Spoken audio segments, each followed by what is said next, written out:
दोनों बुक का। हेलो। अब देखो, सब टीचर्स का अपना अलग अलग सोचना है। मेरे को ये था कि आप लोग कम का दे दो, लेकिन थोड़ा प्रिपेयर अच्छे से करके। अब लेकिन तुम पता नहीं करके आए कि नहीं करके आए। मैं नहीं बोल सकता, मैं कैसे बोल सकता हूँ। अब वो अपने सब्जेक्ट को अपने तरीके से चलाएंगे, मैं अपने को अपने तरीके से चलाऊंगा। मेरा ये था कि आपके 13 में से 6 चैप्टर आप लोग अभी प्रिपेयर कर ले। अब देखो, मेरे को अभी नेक्स्ट रिवीजन करानी रिलेशन फंक्शन और आईटीएफ की। एटलीस्ट कुछ बच्चों ने तो रिलेशन फंक्शन और आईटीएफ थोड़ा सा पढ़ लिया, तो वो तुम्हारे को एक बेनिफिट क्या, मेरे को क्या होगा कि मैं क्लास में पढ़ाऊंगा तो वो चीज तुम्हें थोड़ी थोड़ी आती होंगी ना। इस बहाने आप लोगों ने पढ़ा, वो एनुअल टेस्ट नहीं होता, आप लोग इंतजार करते कि सर कब कराने वाले रिलेशन में आईटीएफ, कब कराएंगे क्लास में, उसी दिन पढ़ेंगे। थोड़ा बहुत पढ़ा है। और जिनको नहीं पढ़ना भाई वो तो ढीठ है भाई, उनका कुछ हो ही नहीं सकता। अब सुनो, ऐसा है, मैंने आप लोगों को लास्ट क्लास ना मैट्रिसेस चैप्टर, हमारा डिटरमिनेंट चैप्टर चल रहा था, आखिरी क्लास में क्या करवाया था भाई मैंने, हैं? डिटरमिनेंट चल रहा था हम लोगों का।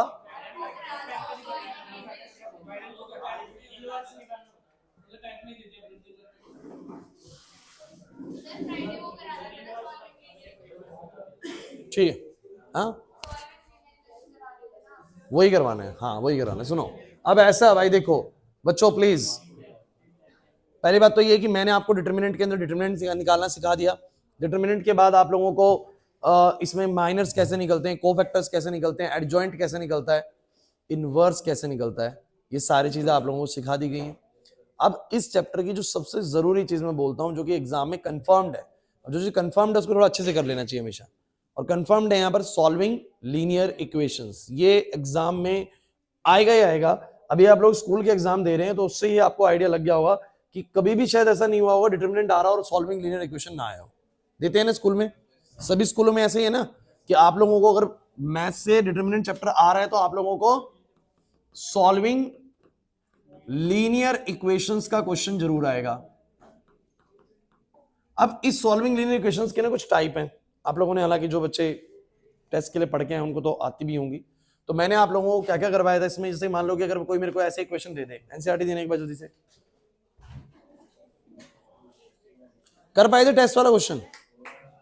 टेस्ट वाले में जो प्रोडक्ट आ रहा था वो कितना आ रहा था, 8 आई या 6 आई 7 आई क्या आ रहा था, मुझे नहीं पता, मैं आपसे पूछ रहा हूँ, 8 आई आ रहा था। ठीक है,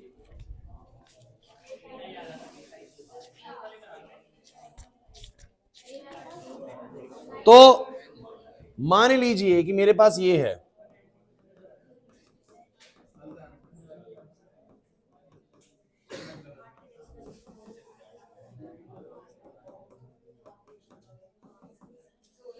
भाई देखो, अब ये है सॉल्विंग द लीनियर इक्वेशंस।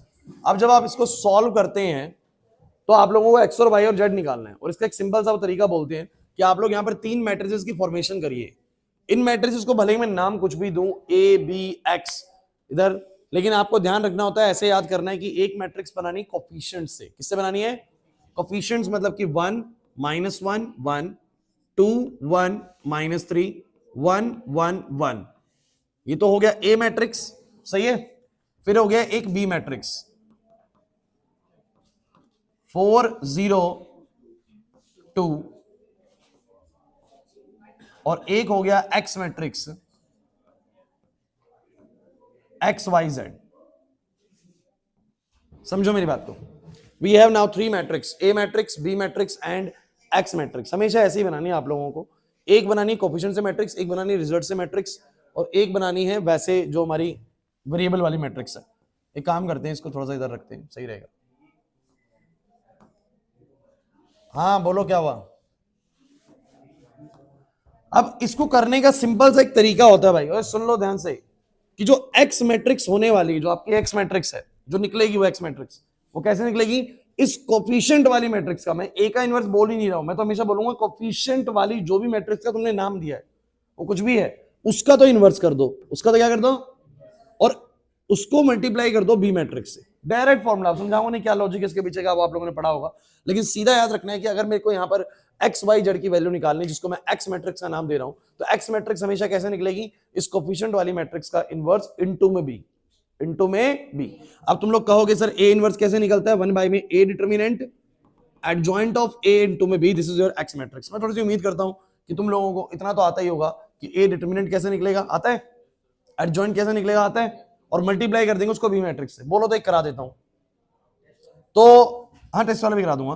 पहले सबके माइनर निकलेंगे, आपको पता है ना, M11, M12, M13, 21, 22, 23, 31, 32, 33। चलो माइनर्स बताओ क्या क्या होंगे इसके। पहले वाली पोजीशन का माइनर बोलो कितना आएगा। So this into this 1, minus में ये करोगे तो 4 हो जाएगा। फिर M12 जाएगा ऐसे करके 2, माइनस में ये करोगे तो 5 हो जाएगा। फिर ये वाला यूं करोगे तो 2 माइनस में 1, 1 हो जाएगा। फिर ये वाला करोगे तो -1 कितना हो जाएगा, -2 हो जाएगा। अरे पता है ना, M23 1 -1 2 हो जाएगा, ठीक है। फिर ये वाला 3 -1 2 हो जाएगा, ये हो जाएगा -3 -2 -5 हो जाएगा, और ये हो जाएगा 1 + 2 3 हो जाएगा। ये सारे के सारे बोलो क्या हो चुके हैं, माइनर्स।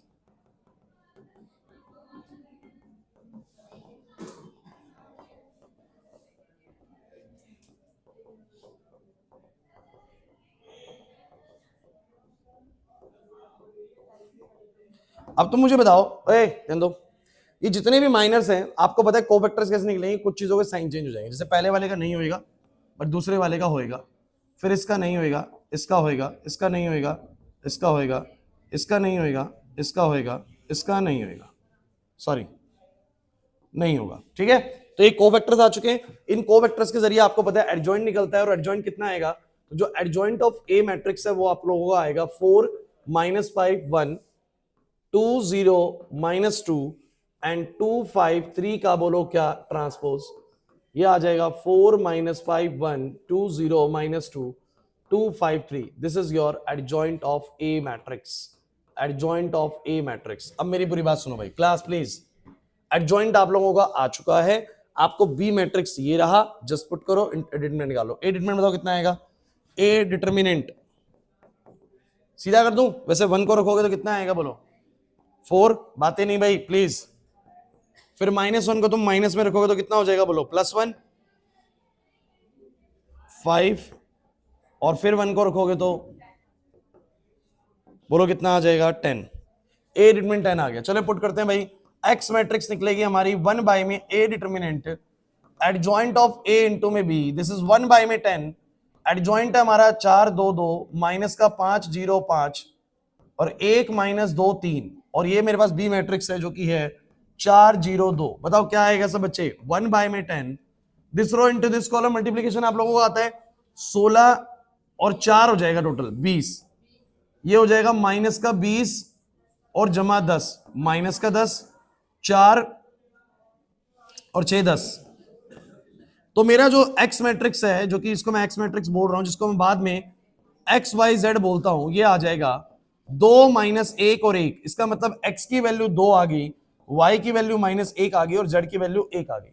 तो ये आपको जनरल क्वेश्चन कराना पहले बहुत जरूरी था कि आपको जनरल क्वेश्चन करना आता हो कि ये करना कैसे होता है। लेकिन ये क्वेश्चन अब सीबीएसई दे ही नहीं रही, मतलब इतना आसान देती ही नहीं है सीबीएसई कभी भी, क्या आपको इक्वेशंस ऐसी सॉल्व करने को बोल दिया। लेकिन आपको जो बात दिमाग में अच्छे से याद रख लेनी है। कहां घूम रहे हो भाई तुम लोग, हाँ भाई सुमित कहां घूम रहे हो तुम, ट्यूशन के टाइम पे ही सबको याद आता है कि अग्रवाल जाना है, इधर जाना है, उधर जाना है यार। तो इसमें मेरे गए तो ट्यूशन के टाइम पे जाएगा, फिर तेरे को जहां जाना है, और हर बार का है कुछ ना कुछ ऐसा। पेरेंट्स तेरे 3 से 4 बार मुझे मिल चुके हैं आखिरी 1 वीक के अंदर, इतने कंसर्निंग है कि भैया रिजल्ट नहीं आ रहा है, इसका क्या करें क्या ना करें। तू ट्यूशन के टाइम पे बाहर घूम रहा है।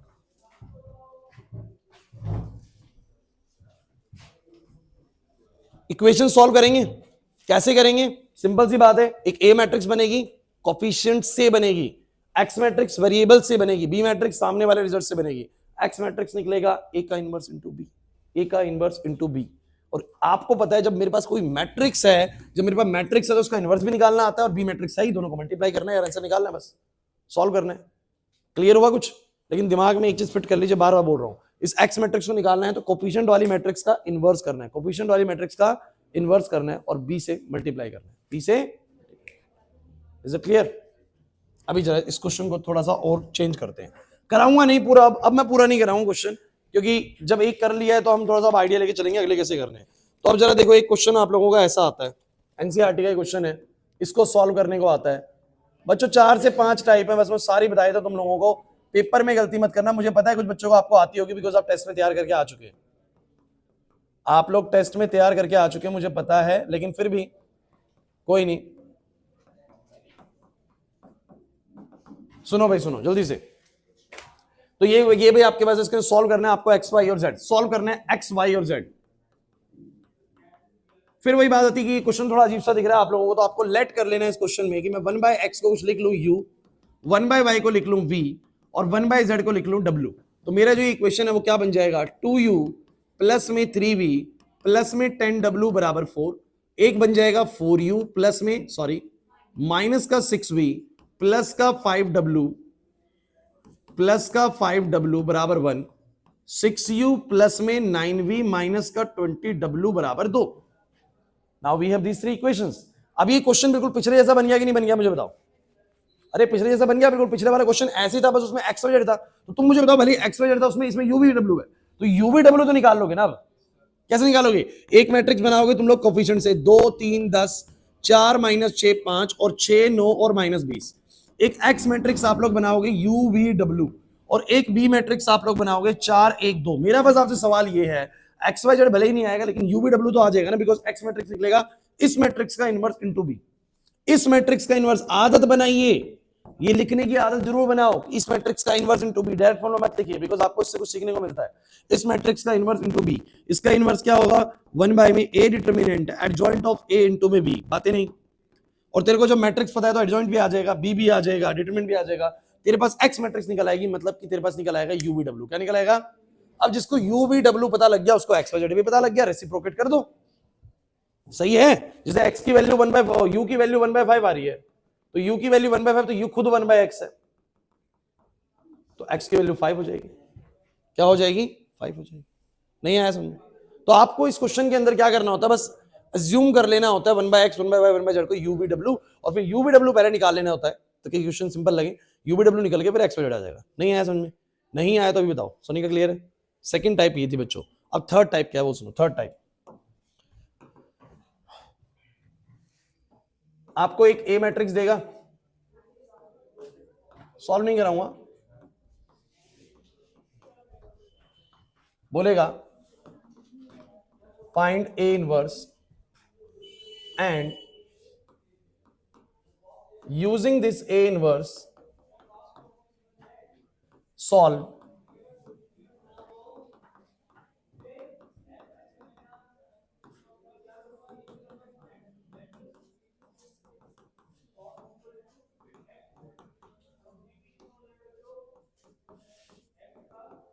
सुन लो बड़ा सिंपल है भाई। कह रहा है पहले तो ए इनवर्स निकालो और फिर उसी ए इनवर्स का इस्तेमाल करके इस इक्वेशन को सॉल्व करो। कभी भी अगर कुछ पहले कैलकुलेट करवा के बाद में उससे कुछ काम करवाना चाह रहे हैं ना, तो उसका उससे कोई तो लेना देना है, इस चीज का उससे कोई तो लेना देना है।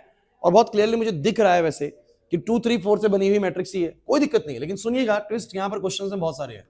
तो आप लोग पहले क्या करेंगे, इसका ए इनवर्स निकालेंगे। अच्छा मैं क्वेश्चन अगर मैं आपको कॉन्सेप्ट वाइज समझा दूं, बस करके ना दिखाऊं, समझ में आ जाएगा? आ जाएगा तो बताओ। अगर मेरे पास ए मैट्रिक्स है तो you have list of minors, पहले आप लोग माइनस निकालोगे सारे, फिर आप लोग क्या निकालोगे, कोफैक्टर्स निकालोगे, फिर आप लोग क्या निकालोगे, एडजॉइंट वगैरह निकालोगे और ए इनवर्स निकाल लोगे। ए इनवर्स आ जाएगा 1 में A determinant adjoint of A into में, सॉरी इनवर्स निकालने के लिए बस मुझे ये चाहिए होता है, वो तो इनटू बी तो बाद में करते हैं ना, लेकिन ए इनवर्स मुझे अगर निकालना है तो 1 में ए डिटरमिनेंट एडजॉइंट ऑफ ए निकालना है। क्लास ध्यान दीजिएगा। तो ए इनवर्स का क्या फॉर्मूला होता है गाइस, ए इनवर्स का फॉर्मूला क्या होता है, 1 में A determinant adjoint of A. You have a matrix so you have a determinant, you have a matrix so you have adjoint of A. तो आपका ए इनवर्स आ जाएगा, कुछ भी लिख दूं,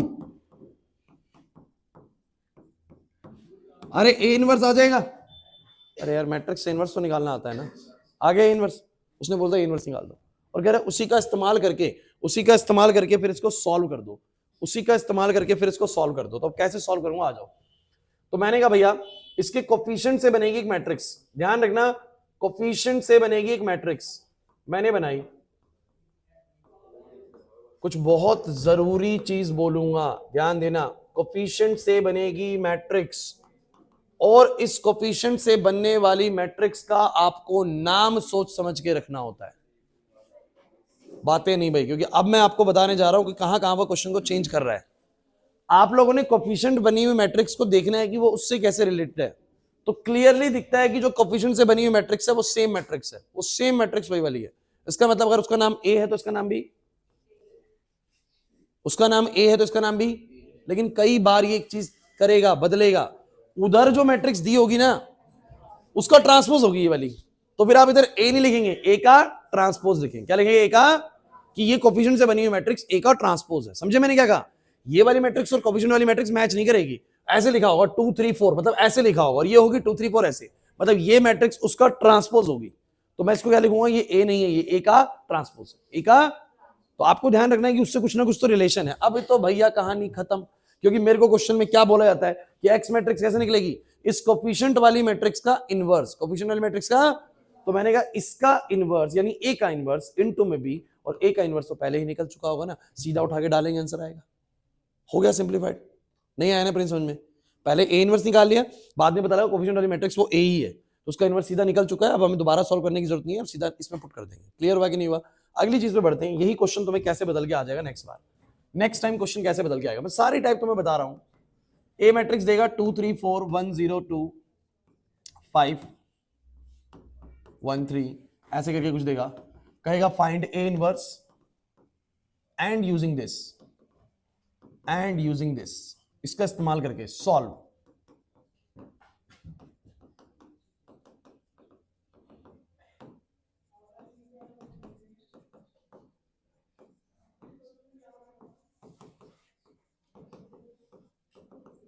इसको बोलेगा सॉल्व करने को। चलो फिर से क्या करोगे? क्योंकि तुम्हारे पास ए मैट्रिक्स है, तुम्हें इसका ए इनवर्स निकालना आता है। अरे यार तुम्हें कोई मैट्रिक्स दे दे, तुम लोग ए इनवर्स तो निकाल ही लोगे ना बच्चों, एडजॉइंट और डिटरमिनेंट करके। तो यहां पर तुम्हारी एक मैट्रिक्स आ जाएगी 2 1 6 3 2 0 0 1 3, कुछ ऐसे करके तुमने इनवर्स निकाल लिया। आ गया इनवर्स? ओ भाई गलत है इनवर्स जो मैं निकाल रहा हूं, ये तो मैं रैंडम रख रहा हूं, ठीक है? क्या पता नहीं सर इतनी जल्दी कैसे निकाल रहे हैं, गलत है सारे। तो ए इनवर्स आपने निकाल लिया। हमें जल्दी देखो, हमें क्या है ना, चीजें ज्यादा करनी है, अब कम समय हमारे पास, तो ऐसे ही करेंगे। आपको पता है चीजें करनी कैसे, पहला क्वेश्चन तो पूरा करवाया ना। अब बताओ ए मैट्रिक्स है, उसका इनवर्स आ गया, अब कह रहे हैं उसी इनवर्स का यूज करके इसको सॉल्व करो। तो मैं क्या करता हूं ना बच्चों, मैं देखता हूं कि पहले कोफिशिएंट वाली मैट्रिक्स का नाम नहीं दूंगा, पहले कोफिशिएंट वाली मैट्रिक्स देखो क्या, 2 1 5 3 0 1 4 2 3, सही बात। अब इसका नाम क्या देना है वो देखते हैं अभी। इसको तो बोलूंगा एक्स वाई जेड, इसको बोलूंगा B matrix which is equal to 2 10 और 5। अब मैंने इसको देखा उससे कंपेयर करके, तो मैंने ध्यान से देखा तो पता लगा यार उसमें जैसे जो चीज रो है ना, इधर कॉलम है, मतलब जैसे वो ए मैट्रिक्स है तो ये ए का, तो इसका नाम ए का ट्रांसपोज रखना पड़ेगा। ए का उसी की टर्म्स में रखिए, ध्यान रखिए। नहीं आए मेरी बात समझ में? वैसे ही रखिए बिल्कुल। और अब मैं बोलूंगा कि मेरे को रूल पता है कि एक्स मैट्रिक्स कैसे निकलती है, इस कोफिशिएंट वाली मैट्रिक्स का इनवर्स, इस कोफिशिएंट वाली मैट्रिक्स का इनवर्स याद रखना है। कोफिशिएंट वाली मैट्रिक्स का इनवर्स रटिए मत, ए का इनवर्स याद रखिए, कोफिशिएंट वाली मैट्रिक्स का इनवर्स, इसका मतलब ए के ट्रांसपोज का इनवर्स इनटू में क्या, बी। अब आपको मैं इसका कैसे इस्तेमाल करूं, तो एक प्रॉपर्टी सभी बच्चे दिमाग में याद करो आनंद। वो प्रॉपर्टी ये होती है कि ए के ट्रांसपोज का जो इनवर्स होता है, मतलब किसी मैट्रिक्स के ट्रांसपोज का जो इनवर्स होता है, वो बिल्कुल बराबर होता है जो ए का इनवर्स था ना उसका ट्रांसपोज कर दो। मतलब कि ट्रांसपोज करके इनवर्स निकालो, या पहले इनवर्स कर दो बाद में ट्रांसपोज कर दो, रिजल्ट क्या आएगा? सेम आएगा। इसका मतलब कि ये भैया मेरे को फॉर्मूला फायदा देने वाला है।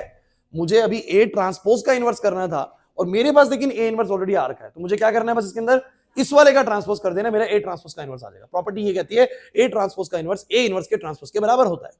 क्लियर हुआ? तो मुझे बताओ जरा, मैं इसको क्या लिखूंगा, ए इनवर्स का ट्रांसपोज इनटू बी, और सीधा इस वाली मैट्रिक्स का ट्रांसपोज कर दूंगा।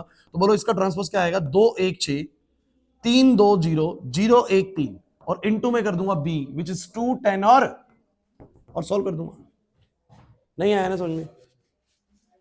भैया नहीं आया समझ में? देखो एक लॉजिकली आप मुझे एक छोटी सी चीज बताओ, तुम खुद सोचो, दिमाग लगाओ, ऐसा क्यों होता है? इस मैट्रिक्स का इनवर्स निकाला तुम लोगों ने, ये बना, तो तुमने जो भी कोफैक्टर कनिका जो भी कोफैक्टर निकालोगे सब इन पोजीशन पे आए। जब तुम ट्रांसपोज वाली का निकालोगे तो ऑब्वियस सी बात है, जो चीज इधर ऐसे लगी होगी वो चीज उधर ऐसे लगेगी ना, क्योंकि तुम्हारे एलिमेंट्स ने अपनी पोजीशन क्या कर रखी है, चेंज कर रखी है, तो उनके जो कोफैक्टर्स आएंगे वो अलग पोजीशन पे आएंगे। तो बस इतना ही होता है, जो उसका इनवर्स आता है, अगर ये ट्रांसपोज वाली मैट्रिक्स है, जो इसका इनवर्स आएगा बस वो ट्रांसपोज करके दिखेगा आप लोगों को। जैसे उसमें 2 1 6 ऐसे आ रहे कोफैक्टर, तो उसमें 2 1 6 ऐसे लगे होंगे, बिकॉज उसके एलिमेंट्स भी ऐसे लगे हुए हैं। क्लियर हुआ या नहीं हुआ? एक छोटी सी बात मैं आपको इन क्वेश्चन को करते हुए एक सलाह दूंगा, आप लोग जो गड़बड़ ना करें पेपर के अंदर, जब आप इसका ए इनवर्स निकालो ना तो इट इज टोटली रिकमेंडेड कि आप इसके ए इनवर्स को ना बच्चों, जैसे ये 1/5 है, इस 5 को अंदर मत लेके जाएगा, इसको अंदर लेके जाने से फ्रैक्शन बनेगा और ये फ्रैक्शन बनेगा ना, और जब तुम यहां पुट करोगे तो ये भी फ्रैक्शन में आपको फंसाएगा। तो फ्रैक्शन से अगर बचना है तो इसको 1/5 मतलब डिटर्मिनेंट वाली चीज को बाहर ही रखो, बाकी एडजॉइंट को अंदर रखो। और जब तुम ट्रांसपोज करोगे ना तो ट्रांसपोज में ये 1/5 तो ऐसे ही रहेगा, बस ये वाली चीज का ट्रांसपोज हो जाएगा, मतलब जो मैट्रिसेस है उसी का ट्रांसपोज होगा, नंबर तो वैसे ही बने रहते हैं। क्लियर हुआ मैं क्या कहना चाह रहा हूं? इसको बाहर ही रखो, इनको मल्टीप्लाई करना और बाद में चाहो तो लास्ट में बिल्कुल 1/5 को अंदर ले जाना। समझे नहीं मैंने क्या बोला? अगर मैं 5 को पहले ही अंदर ले गया तो 2/5 3/5 यार ये सॉल्व करना थोड़ा मुश्किल है फिर मेरे लिए। तो अभी मुझे बताओ जरा, ये दोनों क्वेश्चन आपको समझ में आए? या तो जो मैट्रिक्स पहले वो दे रहा है जिसका ए इनवर्स निकाल रहा है, मेरी कोफिशिएंट वाली मैट्रिक्स एग्जैक्टली उससे रिजेंबल करेगी, या फिर मेरी कोफिशिएंट वाली मैट्रिक्स उससे एग्जैक्टली रिजेंबल नहीं करती है, बस उसके ट्रांसपोज से रिजेंबल करती है, तो भी हो जाएगा। आयशा नहीं आ रही बात समझ? मुश्किल लगा? चलिए next and the last category from these questions is using the product ना। तो मैंने तुम लोगों को क्वेश्चन दिया था, वही करा दूं? तो मैंने तुम लोगों को जो क्वेश्चन दिया था, मैंने बोला था इसका प्रोडक्ट सॉल्व करो।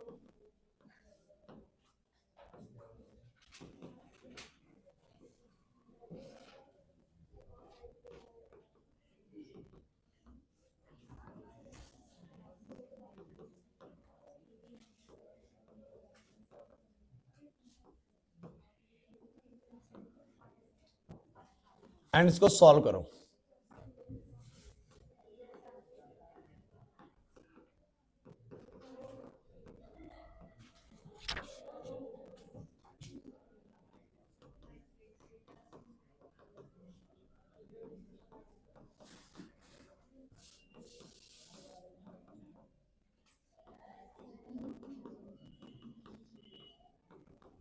ठीक,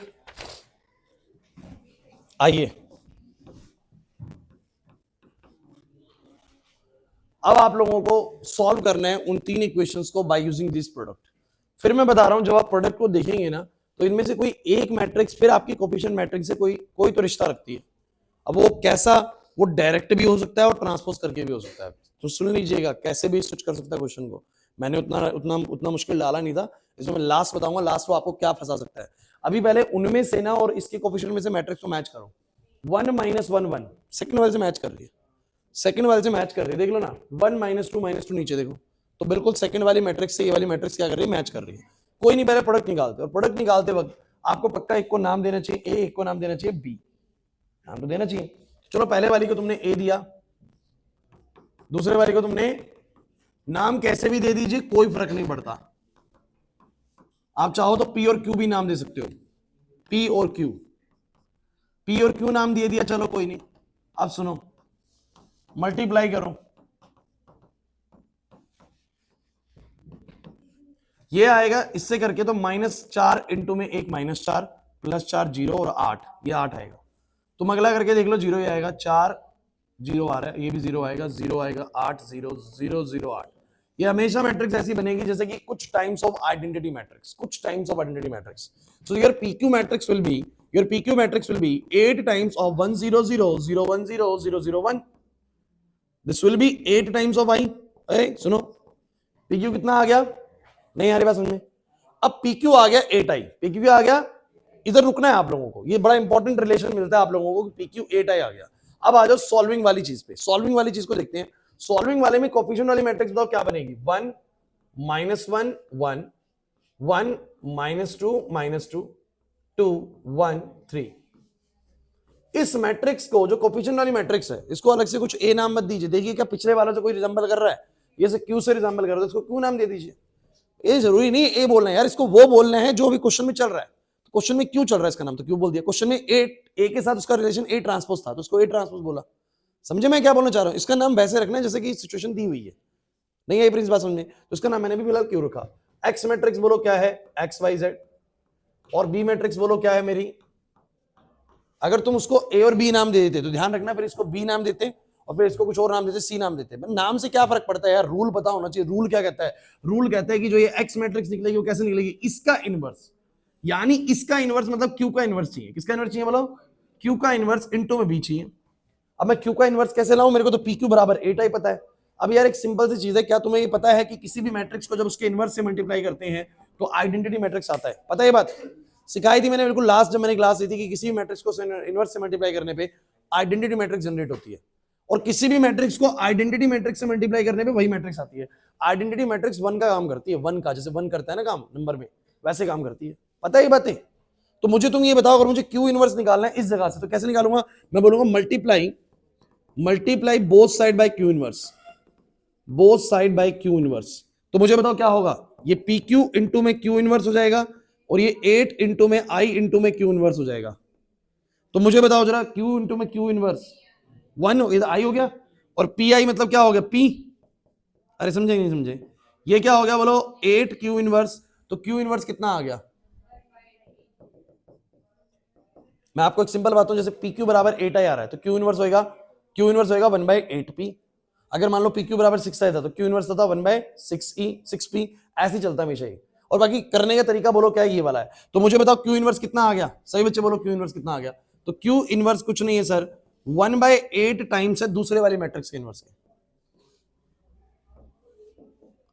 मतलब मैं तुम्हें बताऊं, बच्चे इसको ना डायरेक्टली याद कर लेते हैं कि इन दोनों मैट्रिक्स में से ही एक मैट्रिक्स का मुझे इनवर्स निकालना है, और दूसरे वाली मैट्रिक्स एक्चुअली में उसके इनवर्स में इन्वॉल्व होती है। बस ध्यान रखना, उसके मैट्रिक्स में इन्वॉल्व होती है। बस कितना इन्वॉल्व होगी, मतलब 1/8 होगा, 1/6 होगा, वो तुम्हें इससे पता लगता है कि पीक्यू बराबर कितना आ रहा है।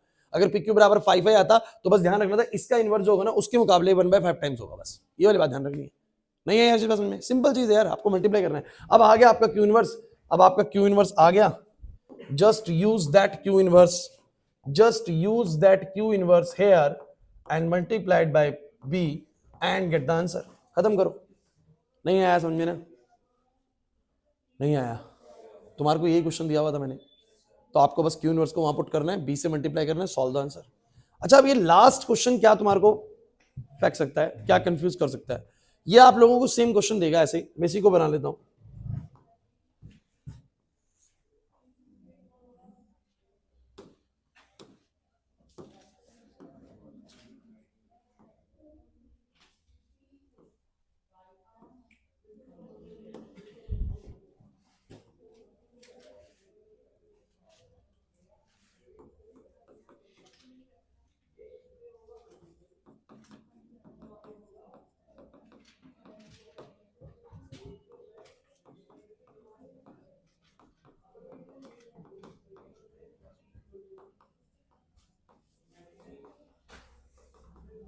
ये है भाई, ठीक है। अब सुनो, मुझे इस प्रोडक्ट को करना है और इनवर्स निकालना है उसका। फिर मैं वही काम करूंगा, मैं एक को P मानूंगा और एक को Q मानूंगा। और क्यों ना, जब हमने सॉल्व तो यही करा है पीछे, तो मैं इसको कॉपी पेस्ट कर लेता हूं। बिल्कुल बातें नहीं हो गया? एनी प्रॉब्लम है? PQ बराबर 8 आ गया। अब जरा गए उसके पास, उसकी कोफिशिएंट मैट्रिक्स बनाओ, कोफिशिएंट मैट्रिक्स बनाओ। 1 1 2 -1 -2 1, और ये है 1 -2 3। ये मेरी एक्स मैट्रिक्स है XYZ, और मेरी बी मैट्रिक्स है 10 5 और 2। अब आप लोग मुझे बताओ, जो मेरा यहाँ पर ये मैट्रिक्स है, ये मैट्रिक्स किससे मैच खा रहा है? तो ये एग्जैक्टली मैच तो किसी से नहीं खा रहा, लेकिन ये इस वाली मैट्रिक्स का ट्रांसपोज नजर आ रहा है। मतलब ये क्यू मैट्रिक्स का ट्रांसपोज है। क्यू मैट्रिक्स का, मैं हर बार आपको एक बात बोल रहा हूं, इसका नाम हमेशा लास्ट में रखना होता है। इसका नाम रखना है पहले वाली कंडीशन के हिसाब से। अगर पहले कोई कंडीशन ही नहीं है फिर तो आप इसको ए नाम बुलाते ही हो, फिर तो क्वेश्चन करवाया मैंने आप लोगों को, ए बुला लो। लेकिन अगर पहले कुछ काम करे तो फिर उसके अकॉर्डिंगली इसको नाम, ये तो ए मिलेगा, अगर वो ए है तो ये बराबर है तो ए मिलेगा, अगर वो जो है ये इसका ट्रांसपोज है तो ए ट्रांसपोज मिलेगा।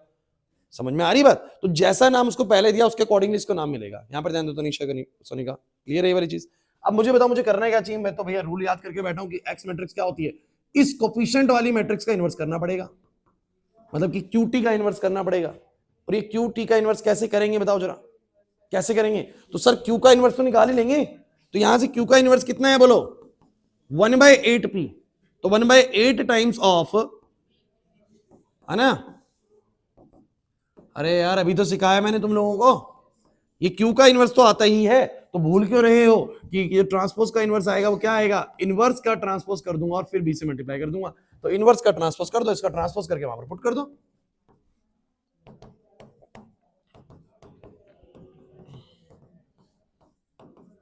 बस इसके अलावा भाई कोई एक्स्ट्रा क्वेश्चन आपको सॉल्विंग क्वेश्चन से नहीं बनेगा। नहीं आया समझ में? सिंपल है, और ये भी बता रहा हूं फ्री के मार्क्स हैं और पक्का है मार्क्स, ये आने ही आने हैं, इससे टाइम लगा रहा हूं दोबारा से इन चीजों पे कि आप लोग एटलीस्ट एक क्वेश्चन जो बिल्कुल कंफर्म्ड आना है, एक क्वेश्चन उससे एलपीपी से कंफर्म्ड आना है, तो जो ये बिल्कुल कंफर्म्ड है 5-5 नंबर के, इनको तो लपेट दो ना।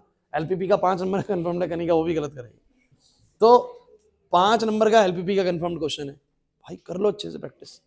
5 ही नंबर का शायद ये आता है, 5 का आता है, 4 का आता है, जो भी आता है, तो ये भी आएगा। 10 नंबर तो यही बन जाते हैं यार पेपर के अंदर, और ये पक्का आएगा भाई। अब कैसे करना है, कैसे करना है जरा बताओ मुझे।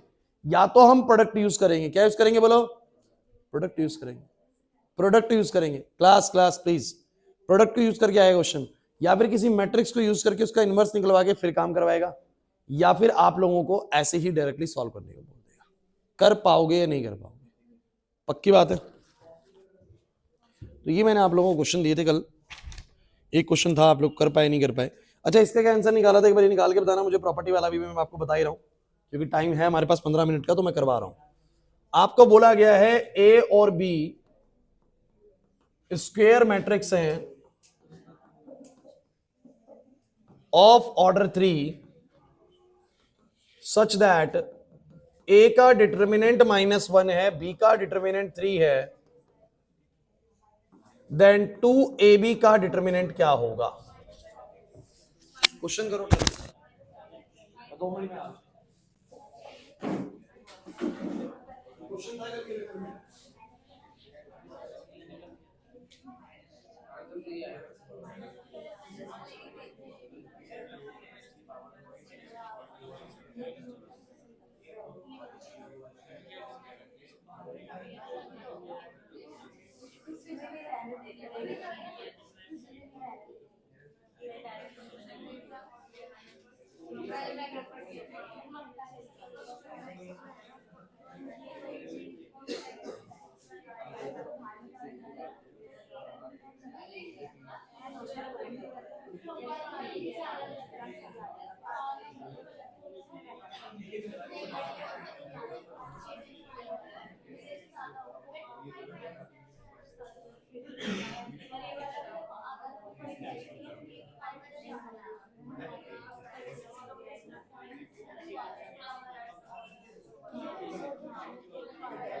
भाई क्या पोजीशन है?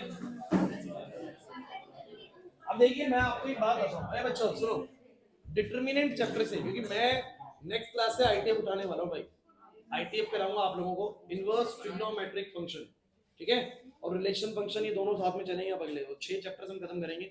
आपको पता है उससे भी एलपीपी हमने जितना करा इनफ है, आप लोगों को एलपीपी अब आ जाना चाहिए था।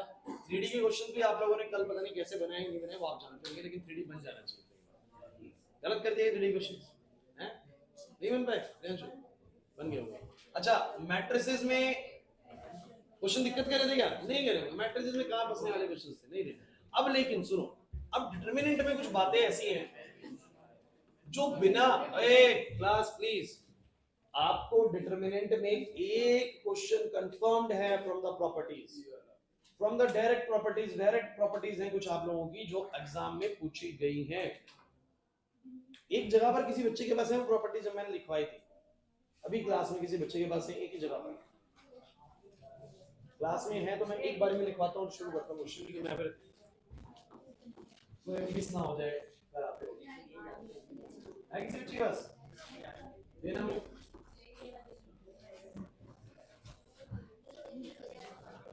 ये ट्रांसपोज की है ना समझे नहीं मेरी वाली प्रॉपर्टी बोल रहा हूं प्रॉपर्टी में डिटरमिनेंट वाली एडजॉइंट वाली प्रॉपर्टी बोल रहा हूं हां ये तो सुनिए भाई इंपॉर्टेंट प्रॉपर्टीज इन डिटरमिनेंट पहली प्रॉपर्टी सुनिए पहली प्रॉपर्टी कहता है कि किसी भी मैट्रिक्स को अगर तूने किसी नंबर से मल्टीप्लाई कर दिया और फिर तुमने उसको डिटरमिनेंट करा क्लास बोर्ड पे अभी जो मैं तुम्हें आखिरी 10 मिनट में कराने वाला हूं ना एक क्वेश्चन यहां से भी गारंटीड है मतलब एक नंबर का अभी 10 मिनट आपको कराने वाला हूं एक या दो नंबर का आपको कुछ बन जाएगा यहां से और एक नंबर का तो कंफर्म बनना है तो हल्के में मत लीजिए किसी एक नंबर को भी सो आप लोग बोलेंगे किसी मैट्रिक्स को जब आप किसी नंबर से मल्टीप्लाई करते हैं के माने कोई नंबर 3 से 4 से और फिर उसका डिटरमिनेंट करते हैं तो आपका जो डिटरमिनेंट आता है वो a डिटरमिनेंट और k की पावर n के मतलब मल्टीपल में होता है where n is the order of square matrix अब कुछ बच्चे कहेंगे सर ऑर्डर तो ऐसे होता है 2/2 3/3 तो भैया 2/2 का 2 लेना है 3/3 का 3 लेना है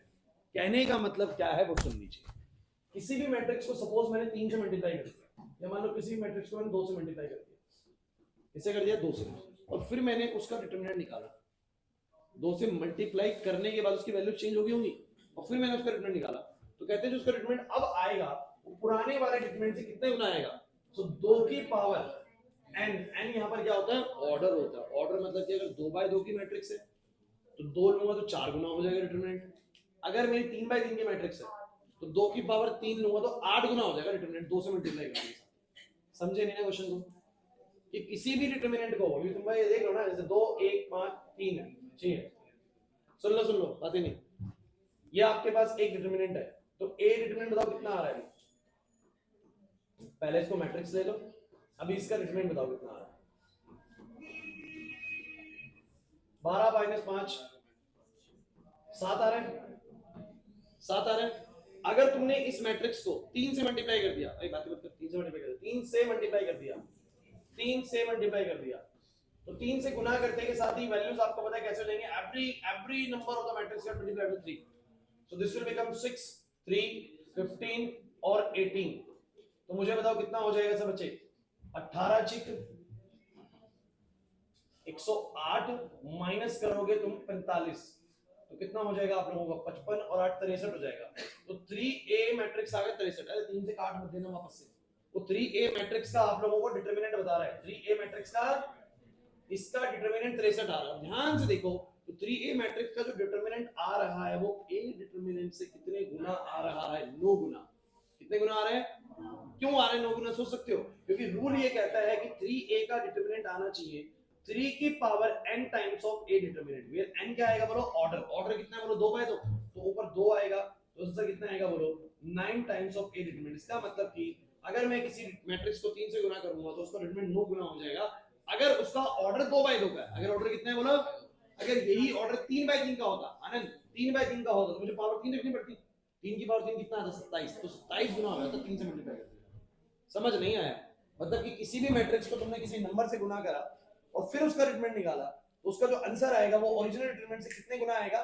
k की पावर n गुना आएगा k नंबर है और n है ऑड अब समझ में आ गई बात चलो सेकंड देखो क्या सेकंड कहता है ध्यान सुनते चलें if a matrix is said to be singular अब अगर घर से आप पढ़ के आते तो आपको पता होता मैंने ये क्वेश्चन भी दिया था if a matrix is said to be singular अगर किसी मैट्रिक्स को सिंगुलर कह दिया गया है देन उसका जो a डिटरमिनेंट हो जाएगा वो 0 हो जाएगा मतलब कि अगर किसी मैट्रिक्स को सिंगुलर मैट्रिक्स बुला रहा है तो समझ जाइए कि उसका डिटरमिनेंट फिलहाल 0 है सही है और सही है भाई नहीं है सही तो अगर बोला ना एक मैट्रिक्स सिंगुलर है तो उसका डिटरमिनेंट 0 पुट कर दो और सॉल्व कर दो देखो भाई थर्ड बातें नहीं कहता है अगर दो मैट्रिक्स मल्टीप्लाई करके डिटरमिनेंट करा जाए तो उनके डिटरमिनेंट का इंडिविजुअल प्रोडक्ट भी बराबर ही होता है फोर्थ अगर मैं a का डिटरमिनेंट बोलूं या मैं उसके ट्रांसपोज का डिटरमिनेंट बोलूं बराबर आता है एडजॉइंट ऑफ a मैट्रिक्स का जो डिटरमिनेंट होता है एडजॉइंट ऑफ a भी एक मैट्रिक्स होती है उसका डिटरमिनेंट जो होता है वो a डिटरमिनेंट की power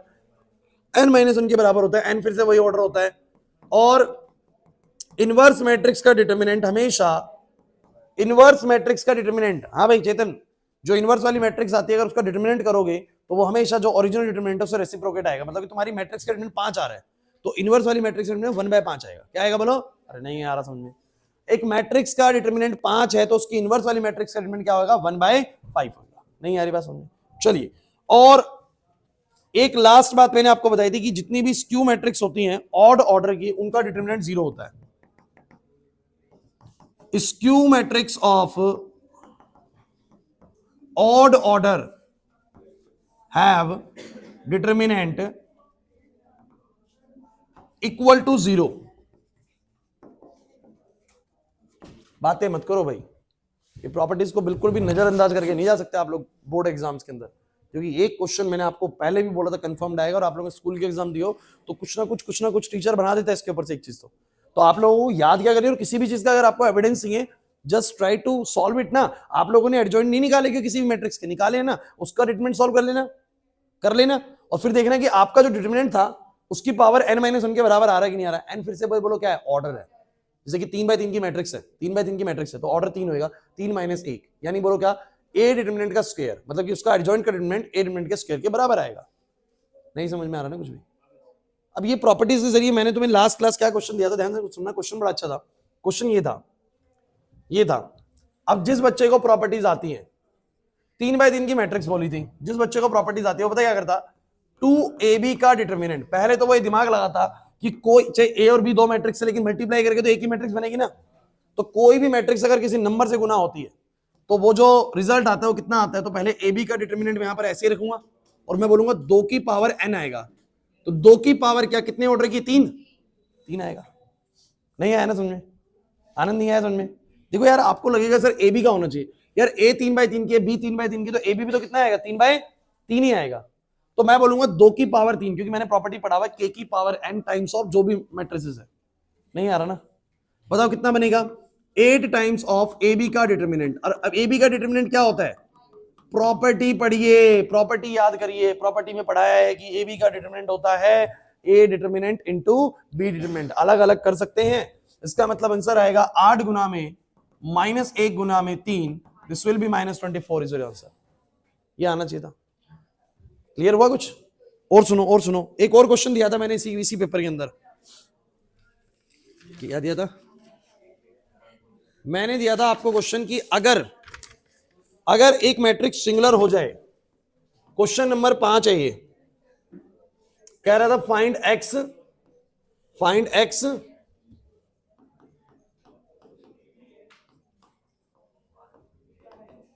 if the matrix 6 - x4 3 - x और 1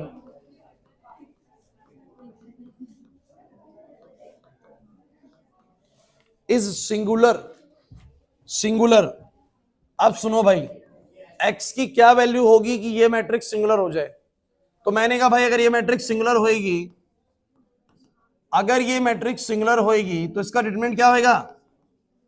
if matrix is singular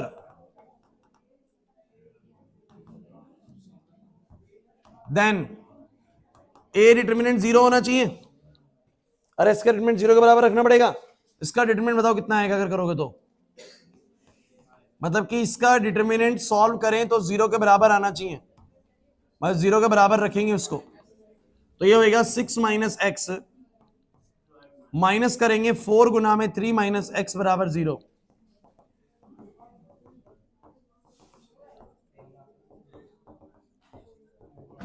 x बराबर 2, खत्म। अनामिका x बराबर 2 आ गया, सिंगुलर मैट्रिक्स है। तो तुम मुझे बताओ जरा फटाफट से, ए क्लास, कि सिंगुलर मैट्रिक्स वाली बात क्लियर है, ये वाली बात भी क्लियर है और ये वाली बात भी क्लियर है, तीनों का इस्तेमाल करवा दिया मैंने भी क्वेश्चंस के अंदर ना। आपको एक क्वेश्चन बहुत सिंपल दे, ए मैट्रिक्स का डिटरमिनेंट 5 है, बी मैट्रिक्स का डिटरमिनेंट 3 है, तो बताओ दोनों को मल्टीप्लाई करने के बाद जो मैट्रिक्स बनेगी उसका डिटरमिनेंट कितना होगा? तो 5 × 3 सीधा 15 आएगा। क्या आएगा? 15। ये भी करवा दिया, वो भी करवा दिया भी। अब ये देखो, ये क्वेश्चन भी बड़ा आसान सा है। अगर आपको किसी मैट्रिक्स का खुद का ट्रांसपोज, उसका डिटरमिनेंट पता है, तो उसके ट्रांसपोज का डिटरमिनेंट भी क्या होगा? सेम। ट्रांसपोज का डिटरमिनेंट और मैट्रिक्स का डिटरमिनेंट क्या होता है बोलो? सेम होता है। बस ये प्रॉपर्टी याद रखनी है। इसके ऊपर क्या क्वेश्चन पूछा गया है मैं आपको बता देता हूं, मैंने शायद करवाया भी आप लोगों को ड्यूरिंग द क्लास, सुन लीजिए। If A determinant is 2 then calculate A into में ए ट्रांसपोज का डिटरमिनेंट। बताओ, अगर ए डिटरमिनेंट की वैल्यू 2 है तो ए इंटू में ए ट्रांसपोज का डिटरमिनेंट क्या होगा? अब एक बात सुनो पीछे भाई, इतना तो पता है ना कि ये भी मैट्रिक्स है वो भी मैट्रिक्स है, और दो मैट्रिक्स अगर डिटरमिनेंट में ऐसे होती हैं तो मैं लिख सकता हूं ए का डिटरमिनेंट और ए ट्रांसपोज का डिटरमिनेंट। अरे लिख सकता हूं? नहीं आ रहा समझ में। अगर मैं इनको अलग अलग लिख सकता हूं तो तुम्हें यह भी पता है कि जो ए ट्रांसपोज का डिटरमिनेंट होता है वो ए डिटरमिनेंट के बराबर ही होता है। इसका मतलब दोनों ही ए डिटरमिनेंट इंटू ए डिटरमिनेंट हो जाएगा, यानी ए डिटरमिनेंट का स्क्वायर हो जाएगा, यानी 2 का स्क्वायर, यानी आंसर बोलो कितना? 4 हो जाएगा। समझ ही नहीं आ रहा सर। एक और सुनो, if a matrix A of order 4x4 has a determinant of 3, calculate adjoint of A का डिटरमिनेंट। क्वेश्चन सुन लीजिए, क्या है? सिंपल है। एक मैट्रिक्स है, उसका डिटरमिनेंट 3 है, 4x4 की मैट्रिक्स है। टेंशन में बता देना पेपर के अंदर कि 4x4 तो सर ने पढ़ाया नहीं पढ़ाया, कोई दिक्कत नहीं है, लेकिन समझना चाहिए क्वेश्चन को। 4x4 की मैट्रिक्स है, एडजॉइंट ऑफ ए का डिटरमिनेंट पूछ रहा है, तो एडजॉइंट ऑफ ए का डिटरमिनेंट का फॉर्मूला तो याद करके जाओगे, नहीं करके जाओगे ऐसे याद? फिर क्या बोलोगे? ए डिटरमिनेंट की पावर क्या आएगा? ऑर्डर 4 है तो 4 - 1, यानी बोलो कितना आएगा? 3। इसका मतलब 3 की पावर 3, यानी बोलो कितना आएगा? 27 आएगा। क्लियर हुआ कुछ मैं क्या कहना चाह रहा हूं? तो don't take these properties lightly guys, बिल्कुल भी मत लाइटली लेना। आप लोगों को बता रहा हूं, बहुत बहुत बार क्वेश्चन आए हुए हैं इन प्रॉपर्टीज से भाई। और एक स्क्यू सिमेट्रिक मैट्रिक्स अगर 3x3 ऑर्डर की है, 5x5 ऑर्डर की, तो उनके डिटरमिनेंट हमेशा क्या आते हैं? 0 आते हैं। आप कैलकुलेट करके देख लीजिए किसी भी स्क्यू का। स्क्यू के सारे डायगोनल्स क्या होते हैं? 0 होते हैं ना। कर लेना, किसी भी स्क्यू का कर लेना, इस स्क्यू का कर लेना, 0 0 1 1 -1 2 -2 -3 और 3 कर लेना। आप लोग पाएंगे कि इसका आंसर जब सॉल्व करोगे आप लोग 0 आएगा, लेकिन 2x2 की का नहीं आएगा। इसलिए देख लीजिए, यही यही यही ट्विस्ट है। वो आप लोगों को 2x2 की बता देगा। ले 2x2 की, अब कर लो इसका डिटरमिनेंट। पहले मुझे तुम ये बताओ, पहले ये स्क्यू सिमेट्रिक है, डायगोनल 0 है और a12 a21 के माइनस टाइम से बिल्कुल है सर स्क्यू, लेकिन डिटरमिनेंट निकाल के देखो, इसका निकालो। 0 माइनस में 1 आएगा, नहीं आ रहा 0। इसका मतलब कि देखो यहां कहां से क्वेश्चन बनाएगा हम नहीं जानते, हमने पॉइंट्स लिखने सारे, लेकिन हम जानते हैं कि जितनी भी स्क्यू सिमेट्रिक मैट्रिक्स होंगी उनका डिटरमिनेंट 0 सिर्फ तब होता है जब वो क्या होती है? ऑड ऑर्डर की होती है, मतलब 3x3 5x5। अगर वो इवन ऑर्डर की है तो उनका आंसर 0 होना नेसेसरी नहीं होता है। नहीं आया समझ में तनीषा? 3x3 का एक बार स्क्यू बना के कर लेना, घर पे 0 मिलेगा तुम लोगों को। तो मुझे तुम ये बताओ भाई, सुनो देखो, डिटरमिनेंट चैप्टर से एडिशनल क्या बनता है? क्योंकि तुम्हारे को ये होगा कि सर रिवीजन में हम एडिशनल क्या करेंगे। एडिशनल बता दिया आज तुम्हें, सॉल्विंग लीनियर इक्वेशन वाले पार्ट से एडिशनल क्वेश्चन बनते हैं, प्रॉपर्टीज वाले पार्ट से एडिशनल बनते हैं। ये मैं आपको ड्यूरिंग द क्लास ही करवा चुका था, इसलिए आपको भी लगेगा कि सर ने कुछ अभी रिवीजन में एक्स्ट्रा नहीं बताया। एक्स्ट्रा ऑलरेडी हम क्लास में कर चुके थे, कुछ चैप्टर्स का एक्स्ट्रा ऑलरेडी क्लास में कर चुके हैं। आप देखिएगा आपके एनसीईआरटी में ये वाले क्वेश्चंस नहीं है ज्यादा, सॉल्विंग लीनियर इक्वेशंस के हर तरह का क्वेश्चन नहीं है, बट हमने कर लिया है। समझ में आ रही बात? आप लोग अपनी जो बुकलेट है ना, उसके बुकलेट के क्वेश्चन देख लीजिए, आपको पता लग जाएगा मैं क्या कहना चाह रहा हूँ। लेकिन बुकलेट में बहुत सारे क्वेश्चन 4.2 के भी हैं जो कटी हुई है, कहीं सोचो कि वो कहां से करने हैं, तो वो करने ही नहीं है, क्योंकि वो पहले की बनी हुई बुकलेट है और उसमें पहले वो एक्सरसाइज आती थी, बट अब आपके में नहीं आती एक्सरसाइज। कर पाओगे नहीं कर पाओगे। एक एरिया ऑफ ट्रायंगल वाली कर लोगे, सिंपल सी चीज है, वो नहीं लगे तो वीडियो देख लेना, बहुत सिंपल चीज है। लेकिन मेरा मेन था कि इस चैप्टर से जो क्वेश्चन आता है वो आता है सॉल्विंग द लीनियर इक्वेशंस, जो कि अब आप कर पाएंगे, और प्रॉपर्टीज बेस्ड क्वेश्चन जो कि कर पाएंगे। मैट्रिसेस मैं ऑलरेडी करवा चुका हूं, वर्ड प्रॉब्लम के साथ बता चुका हूं कैसे करना है। तो भैया मेरी तरफ से क्योंकि मैंने आपको बोला है हम जल्दी जल्दी इन चैप्टर्स को खत्म करते हैं, क्योंकि हमें ज्यादा समय कहां लगाना है? कैलकुलस पे, एओडी पे लगाएंगे समय, इंटीग्रेशन पे समय लगाएंगे, प्रोबेबिलिटी पे समय लगाएंगे, वो चैप्टर्स वेक्टर्स पे समय लगाएंगे। वो चैप्टर जहां से क्वेश्चन मुश्किल बनता है वो मैं आपको पहले ही बता देता हूं। प्रोबेबिलिटी थोड़ा बहुत मुश्किल बन सकता है, वेक्टर से अच्छा खासा क्वेश्चन आएगा, इंटीग्रेशन से ठीक ठाक आएगा, एओडी से आ सकता है। इन पे काम करेंगे बिकॉज ये चैप्टर परेशान करते हैं। लेकिन इन पे कब करेंगे? जल्दी जल्दी जल्दी जल्दी इन छोटे छोटे चैप्टर्स को निपटाते हैं, अपना सिलेबस पूरा करते हैं, और फिर लास्ट में 4-5 चैप्टर बचेंगे, उन्हीं पे काम करते रहेंगे पूरे टाइम, तसल्ली से काम होगा फिर इनके ऊपर। तो अभी मेरे तो 4 चैप्टर्स पूरे हुए हैं, बोलो कौन कौन से? LPP, 3D, matrices, determinant. अब भैया ये 4 चैप्टर आप लोग फाइनल्स के लिए तैयार कर लीजिए अपने, बिल्कुल वीडियोस देखिए, जो मर्जी करिए, चारों चैप्टर्स को फाइनल्स के लिए प्रिपेयर करिए। नेक्स्ट क्लास में आप लोगों को रिलेशन फंक्शन या आईटीएफ में से कोई चैप्टर शुरू करवा दूंगा, और 1 1 1 2 वगैरह सारी चीज दोबारा बताऊंगा भाई, कर पाएंगे। जैसे ही खत्म हो जाएगा ना, बीच में दोबारा एक टेस्ट होगा, ऐसा ही जैसे अभी हुआ था, ठीक है? दोबारा होगा टेस्ट, ये तो एनुअल के लिए हो गया जो, लेकिन उसके अलावा भी हमें टेस्ट लेने हैं, तो वो दोबारा होगा, ध्यान रखना। जितनी बार टेस्ट दोगे उतना आपका फायदा है। क्लियर?